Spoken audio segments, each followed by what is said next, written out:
When my children were first diagnosed, I felt that I was alone, and I was very stressed quite a bit of the time. I look back on that now and probably wish that I had been able to take a little bit more time and just enjoy my children as children. I wish at the very beginning that I had only seen my baby as a child and for the baby that he was, and not really so focused on that he had a diagnosis. When you focus so much on the diagnosis, you forget to enjoy him, you forget to enjoy your life, you forget to enjoy your family. I think some things that I wish I'd known in the beginning was where to reach out. When you're in the hospital, when your child's first born, the social workers give you a packet of information, and typically there's stuff in there about family support or something like that. I needed that. I needed to hear other parents say, it's going to be okay, my kid's doing the same thing, or call this doctor, or go to this place, or anything that gave me any kind of hope that we were going to grow up and be fine. In the very beginning, when we were starting to learn more and more about Trevor's diagnosis and what it meant, a lot of his stuff, the symptoms were behavioral, major meltdowns, raging about everything. I felt so at a loss for how to handle that as a parent until I started reaching out to other parents that had kids a lot like mine. I felt like I wasn't doing it right. I obviously didn't know how to parent. Other parents said, it's okay, you can do this.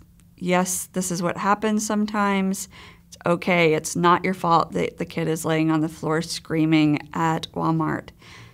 It's his brain, it's the way it's working in that moment. Once I made that connection and realized, oh, I'm not a bad parent, I just have to parent in a different way. Huge change.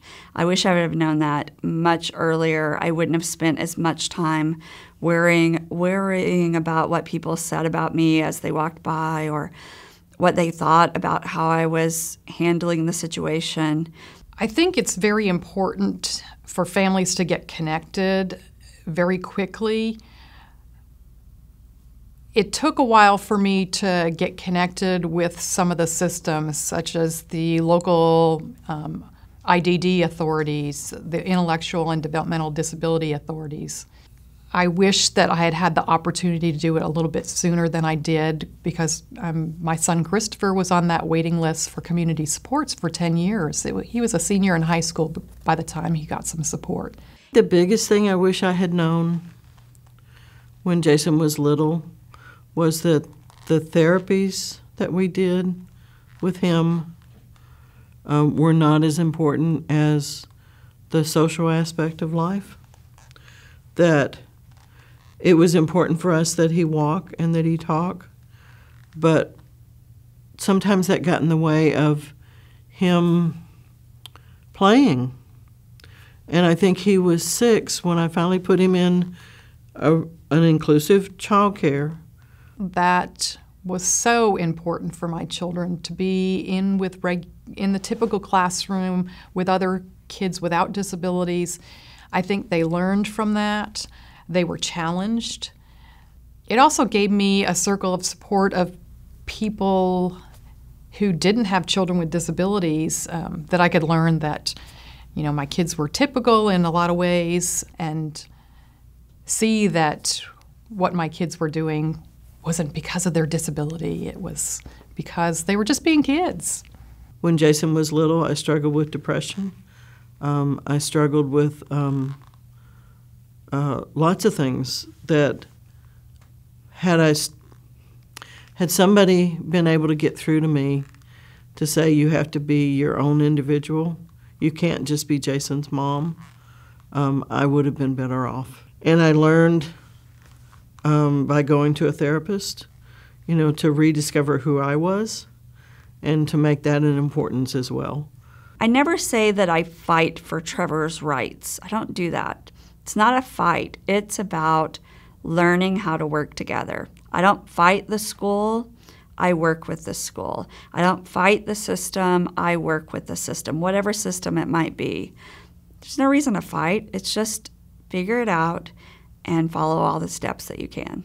One of the things that helped me deal with the professionals in Jason's life, and the insurance companies and the, all the minutia that goes with that, was to realize that they're also people, and they have a life behind their job, and they have stresses, and they have difficulties, and me yelling at them wasn't going to help that.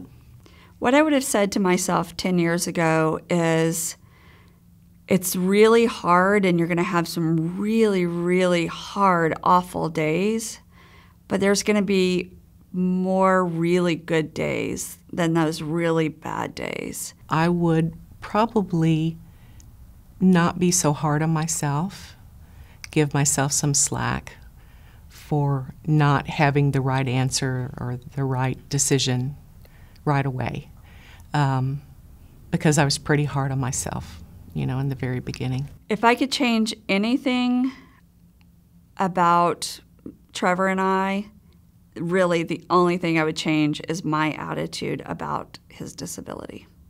Nothing about him. My attitude is what I would change.